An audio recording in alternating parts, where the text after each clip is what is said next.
재수는 꿈도 꾸지 마라. 우리 형편에 무슨 재수냐. 너는 사립 때는 절대 꿈도 꾸지 마. 국립대를 가라.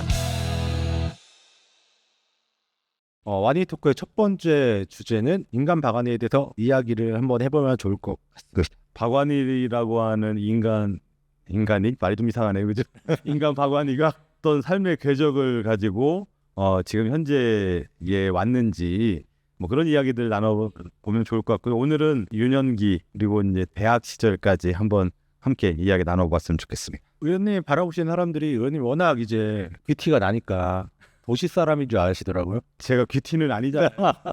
시골 아저씨 같은 느낌 아니야? 제 고향은 충북 보은군 산해면이라고 하는 아주 산골. 그러니까 누님 한 분 계시고 아들 5명인데 그중에 이제 제가 막내인 거고요. 바로 위에 형님하고는 좀 나이 차가 많이 나요. 7살 정도 차이 나는데 늦둥이였어요, 저도. 그쪽 동네들이 다 이제 농가잖아요. 그러면은 어렸을 때 집에서 농사를 짓고 그러셨던 건가요? 그렇죠. 저희는 어떻게 보면 소작농이었어요. 근데 특히 저희 동네가 담배 농사가 엄청 많이 지어지는 동네예요. 지금도 저희 동네에 담배 농사 꽤 많이 짓고 있어요. 고추 농사도 좀 많이 짓고 있고. 사실은 되게 열심히들 농사를 지으시는데 뭐 이렇게 힘들게 살지 뭐 이런 고민들이 계속 많았던 거죠. 뭐. 그러면은 어렸을 때 자라면서의 박완이는 그런 농사를 짓는 우리 집안에 대해서 어떤 생각을 갖고 계셨는지가 좀 궁금해요. 제가 경험했던 이제 담배 농사를 조금 더 설명을 드리자면 건조장이 있어요. 석탄을 개서 그 열기로 태워서 그 열기로 담배를 건조를 시키는데 담배를 그 스티키 같은 데다가 하나를 꽂아서 담배 밭에서 담배를 따면 그걸 이제 싣고 와서 경기에 싣고 와서 어머니 할머니 뭐 이렇게 다 모여서 이제 담배 스티키들에 꽂아 그걸 이제 흙 건조실에 있는 벽에다가 매달아요. 이런 것까지를 하니까 여러 사람이 함께 할 수밖에 없는 일이었어요. 그러다 보니까 그 형제 많은 집이 유리했던 거죠. 1.0도. 참 열심히 일을 했던 것 같아요. 사실 제가 이제 고등학교 나오면서 자취 생활을 했는데 남들 마냥 그 아파트 좀 새 얻어서 이렇게 하면 좋았을 텐데 근데 그것도 아니었거든요. 근데 그런 과정들을 겪으면서 왜 우리는 가난할까? 열심히 일하면 일한 만큼의 대가를 받는 사회가 돼야 되지 않을까? 뭐 이런 고민들을 어려서부터 많이 했었죠. 사회 구조적인 좀 문제에 대해서 조금 생각을 하셨던 거군요. 그렇죠. 막연하게. 근데 그때는 시골에서 이제 있을 때는 그런 이제 고민들이었던 거죠. 얼핏 얘기하셨는데 어쨌든 고등학교 때 청주로 나오신 거잖아요. 네네네. 그러면 정확히 언제쯤 청주로 나오신 거예요? 그러니까 제가 이제 초등학교는 보은의 그 산해면에 있는 이식초등학교라는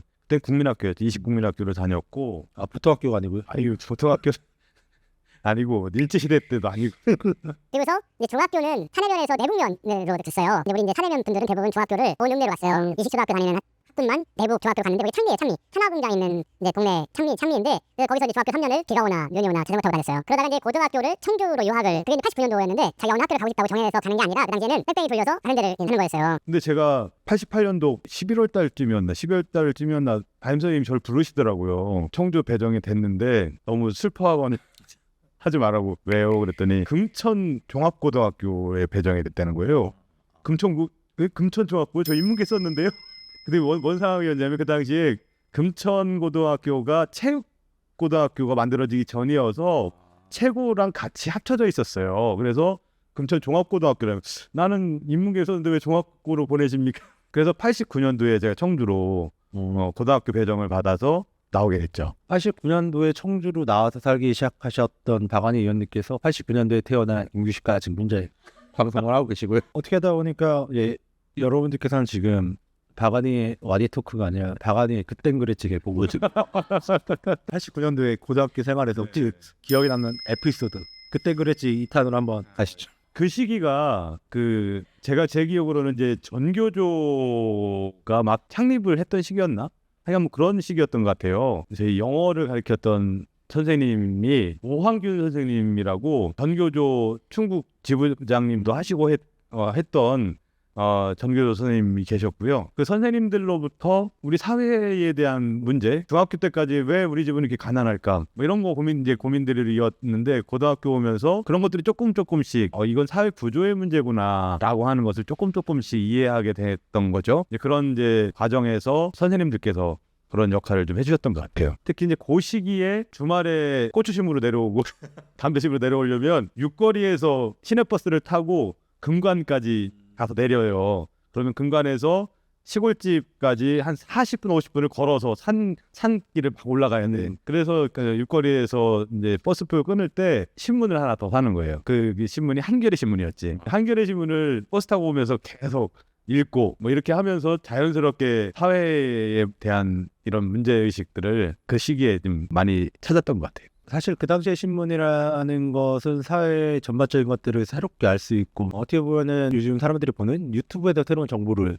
습득하는 것처럼 굉장한 뉴미디어잖아요. 그 당시에 신문으로 그런 뉴미디어를 접하셨던 거군요. 그 당시 한겨레 신문이 이제 시민 주주 형태로 해서 돈을 내서 만든 신문이었고, 이제 그런 신문이 필요했던 이유는 조중동 뭐 이런 언론사들이 개혁의 대상이 되어 있잖아요. 그 당시 더 심했죠. 9시 뉴스 딱 하면 땡전 뉴스 나왔잖아요. 그런 것처럼 신문지상이 제대로 사회의 진실을 알리지 못해서 시민들이 그러면 직접 신문사를 만들자 해서 만들어진 게 한겨레 신문이거든요. 그래서 한겨레 신문에서는 가난한 사람들, 서민들, 노동자들 이런 이제 분들의 이야기들이 그래도 많이 실려서 우리 사회를 바라보는 게 뭐 KBS나 MBC 뉴스 말고 조중동 말고 이런 목소리도 있다라는 것을 보여줬던 신문이었던 거죠. 사실 이런 것들은 지금 한겨레 신문을 아는 사람들도 사실은 아는 정보들은 아닌 것 같아요. 그만큼 언론에 좀 관심이 있으셨던 것 같은데 혹시 진로를